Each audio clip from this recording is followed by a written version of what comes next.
Hello friends, welcome to food recipes Tamil. இன்றைக்கி நம்ம function ஸ்டைலில் ப்ரான் பிரியாணி எப்படி பண்ணலான்னு பார்க்கலாம். ஃபங்க்ஷனில் மேக்ஸிமம் சிக்கன் வச்சு செய்வாங்க, நம்ம இதை ப்ரான் வச்சு செய்யலாம். ரொம்ப டேஸ்ட்டாக இருக்கும், வாங்க செய்யலாம். இதுக்கு 2 ஸ்பூன் நெய் போட்டு 4 ஸ்பூன் எண்ணெய் ஊற்றிக்குங்க.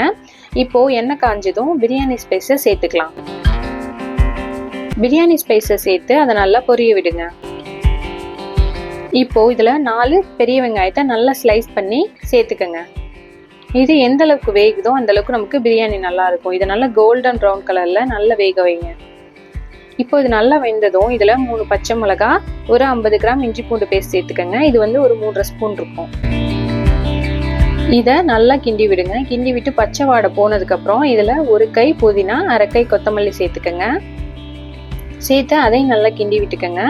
இப்போது 2 தக்காளியை ஸ்லைஸ் பண்ணி சேர்த்துக்கங்க. எத்தனை வெங்காயம் சேர்க்குறோமோ அதில் பாதி அளவு தக்காளி போடணும். இப்போ இதில் ஒரு 1/2 ஸ்பூன் கரம் மசாலா போட்டுட்டு 2 ஸ்பூன் மிளகாய்த்தூள் சேர்த்துக்கங்க. சேர்த்துட்டு இதை நல்லா கிண்டிட்டு இதில் நம்ம தயிர் சேர்க்க போகிறோம். 3 ஸ்பூன் தயிர் சேர்த்துக்கங்க. புளிப்பு இல்லாமல், ரொம்ப புளிப்பு இல்லாத தயிராக 3 ஸ்பூன் சேர்த்துக்கங்க. இப்போது இதை நல்லா கிண்டி விட்டுட்டு கலர் மாறினதுக்கப்புறம் ப்ரான் சேர்த்துடலாம். நான் இன்றைக்கி 1/2 கிலோ ப்ரான் சேர்க்குறேன். சேர்த்துட்டு இதை நல்லா வேக விடுங்க. இப்போ ப்ரான்லேருந்து லைட்டாக தண்ணி வரும். அந்த டைமில் நம்ம தண்ணி சேர்த்துக்கலாம். ஒரு கிளாஸுக்கு 1.5 கப்புங்கிற மெஷர்மெண்ட்டில் தண்ணி சேர்த்துக்கங்க. இந்த அளவு தண்ணி சேர்க்குறீங்க அப்படின்னா நம்ம வந்து அரிசி 20 நிமிஷம் ஊற வச்சுக்கோங்க. இப்போது தண்ணி நல்லா கொதிச்சிருச்சு. அரிசியை உள்ளே சேர்த்துக்கலாம். அரிசியை உள்ளே சேர்த்துட்டு நீங்கள் அரிசி உடையாத அளவுக்கு பொறுமையாக கிண்டி விடணும்.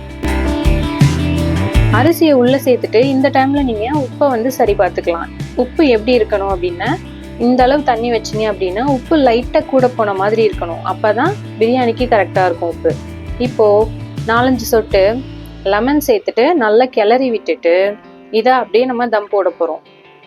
இந்த மாதிரி இருக்கும். இப்போ நம்ம சிம்மில் வச்சு ஒரு 20 நிமிஷம் தம் போடணும். மேலே கார்னிஷிங் சேர்த்துட்டு நம்ம இதை சிம்மில் வச்சு 20 நிமிஷம் தம் போட்டு இறக்குனீங்கன்னா ஃபங்க்ஷன் ஸ்டைலில் சூப்பரான ப்ரான் பிரியாணி ரெடி ஆயிரும். இந்த பிரியாணி நமக்கு ரொம்ப கலராக இருக்காது, ஆனால் ஃபங்க்ஷன் ஸ்டைலில் செம்ம டேஸ்ட்டாக இருக்கும். நீங்கள் ட்ரை பண்ணி பாருங்கள், ரொம்பவே சூப்பராக இருக்கும்.